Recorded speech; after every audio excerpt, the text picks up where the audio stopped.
Dear student, अभी जो आप देख रहे हैं ये है फॉग। फॉग एक पोएम है जो कि कार्ल सैनबर्ग ने लिखा है। क्लास 10 का पोएम है, ठीक है। और छोटे से पोएम में बहुत सारी चीजें हम लोगों को बताया गया है। यहाँ पे नेचर की ब्यूटी के बारे में बताया गया। तो आइए समझते हैं। सबसे पहले इंट्रोडक्शन है हमारा पोइट का और पोएम का। तो fog is a short and beautiful poem by Carl Sandburg. एक छोटा सा लेकिन बहुत ही सुंदर पोएम है। The poet compares fog to cat. Fog को कैट से कंपेयर किया गया है पोएट के द्वारा। Fog comes silently and quietly, पूरा साइलेंटली और एकदम दबे पांव आता है। जिस तरह से फॉग और कैट दोनों, उसके बारे में बताया गया है। It covers the city and harbour, पूरे शहर पूरे बंदरगाह में फैल जाता है। कौन? Fog. Then it disappear silently, और किसी को पता भी नहीं चलता है, और डिसअपियर हो जाता है मतलब गायब हो जाता है, ठीक है। समरी की बात करें इस पोएम का, तो समरी भी वही है कि fog arrive silently like a cat. Cat की तरह फॉग आता है दबे पांव, silently. It sits over the harbour and city, ये it sits over the harbour and city, पूरे हार्बर और सिटी में बैठ जाता है, फैल जाता है। The fog watches everything quietly, और फॉग सभी चीजों को क्वाइटली देखता है, जैसे कैट देखते रहता है। After some time it moves away, और कुछ समय बाद हल्के से चले जाते हैं। The poem beautifully describes nature, और नेचर को पूरे अच्छे तरीके से इस पोएम में डिस्क्राइब किया गया है। अगर पोएम की थीम की बात करें तो थीम में क्या है, तो ब्यूटी ऑफ नेचर है, मिस्ट्री ऑफ फॉग है, साइलेंस एंड कामनेस है, पावर ऑफ इमेजिनेशन की बात किया है। कैसे इमेजिनेशन किया है, देखिए ये जिस तरह से देखते रहता है पूरे हार्बर को, पूरे बंदरगाह को, उसी तरह कैट भी देखती है, उसी तरह फॉग भी फैला हुआ रहता है तो देखता है। एक्चुअली में फॉग कोई आदमी है नहीं या जानवर है नहीं जो देख पाता है, लेकिन पोएट वहां पे उसे पर्सोनिफाइज किया है, पर्सोनिफिकेशन किया गया है वहां पे। पावर ऑफ इमेजिनेशन को बताता है, ठीक है। और comparison between nature and animal, animal और नेचर का कंपैरिजन, नेचर है फॉग, एनिमल है कैट, दोनों का कंपैरिजन बताया गया है, ठीक है, हाँ, कार्ल सैनबर्ग द्वारा। अब है स्टांजा का एक्सप्लेनेशन, आप देख सकते हैं स्टांजा में क्या लिखा हुआ है। The fog comes on little cat, ठीक है। The fog comes on little cat feet, मतलब जिस तरह से छोटे बिल्ली का पैर होता है, छोटे छोटे कदमों से धीरे धीरे आता है, उसी तरह फॉग भी धीरे धीरे आता है।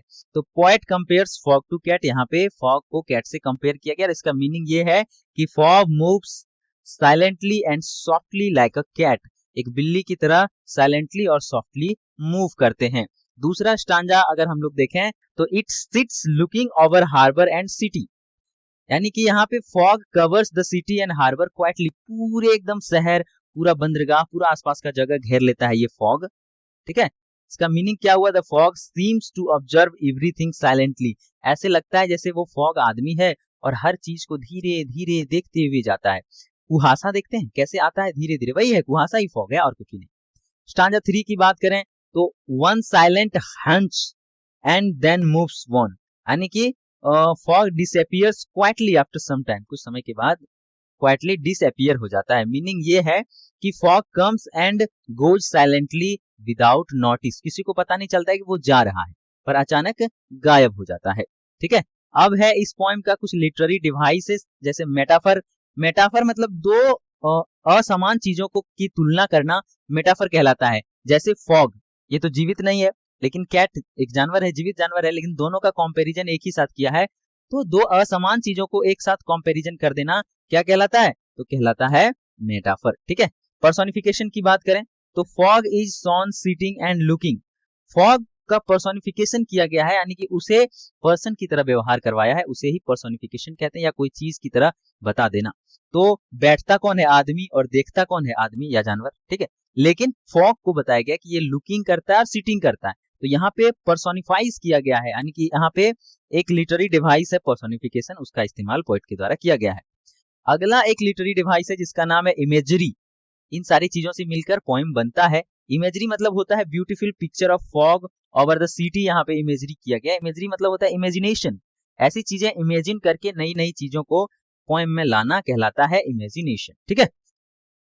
आगे है मैसेज ऑफ द पोएम। अगर इस पोएम की मैसेज की बात करें तो क्या मैसेज देता है, तो देता है nature is beautiful and mysterious, nature क्या है, सुंदर है लेकिन रहस्यमय है।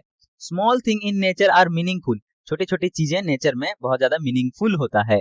इमेजिनेशन मैक्स पोएट्री ब्यूटीफुल, और कहा गया कि इमेजिनेशन से ही पोएट्री यानी कि पोएम जो है, कविता जो है वो ब्यूटीफुल बनता है। अब इंपॉर्टेंट क्वेश्चन आंसर देख लेते हैं। तो what does the poet compares fog to cat to, मतलब फॉग को किससे कंपेयर किया गया है पोएट के द्वारा, तो एक कैट से, ठीक है, कैट से कंपैरिजन किया गया। वहीं पे why is fog compare to a cat, cat से ही फॉग का कंपैरिजन क्यों किया गया, because it moves silently and softly, यह बहुत शांत और धीरे धीरे चलती है बिल्ली, ठीक है। तीसरा क्वेश्चन है where does the fog seat, fog कहाँ पे बैठता है, तो over the harbour and the city, ये पोएम का लाइन भी हम लोगों ने जब एक्सप्लेन किया तो उसमें भी हम लोगों ने देखा। What is the main theme of the poem, तो इसका पोएम का मेन थीम है beauty and mystery of nature. इस तरीके से हम लोग एक क्विक रिवीजन कर लेते हैं। ये कहानी कार्ल सैंडबर्ग द्वारा लिखा गया है और फॉग को कंपेयर किया गया है कैट से। नेचर पोएम है, फ्री वर्सेस पोएम है, यानी कि इस पोएम में फ्री वर्स का यूज किया गया। फ्री वर्स का अर्थ होता है ऐसा वर्स जिसमें लय रिदम का कोई मायने नहीं रखता है, ठीक है, उसे कहते हैं फ्री वर्स। जब आप पार्ट 1 या पार्ट 2 में पढ़ोगे, जब इंग्लिश ऑनर्स करेंगे या तो फिर 12th में भी कुछ कुछ चीजें लिखा हुआ है फ्री वर्स के बारे में। तो फ्री वर्स ऐसे होते हैं जिसमें लास्ट में राइमिंग नहीं रहता है, ठीक है, तो उसे कहते हैं फ्री वर्स। अब है मेन डिवाइसेस, यहाँ पे मेटाफर का यूज किया गया और थीम में ब्यूटी ऑफ नेचर, और इस तरीके से आपका चैप्टर द फॉग कंप्लीट होता है। मिलेंगे ऐसे ही नए वीडियो में, तब तक के लिए टेक केयर, बाय बाय।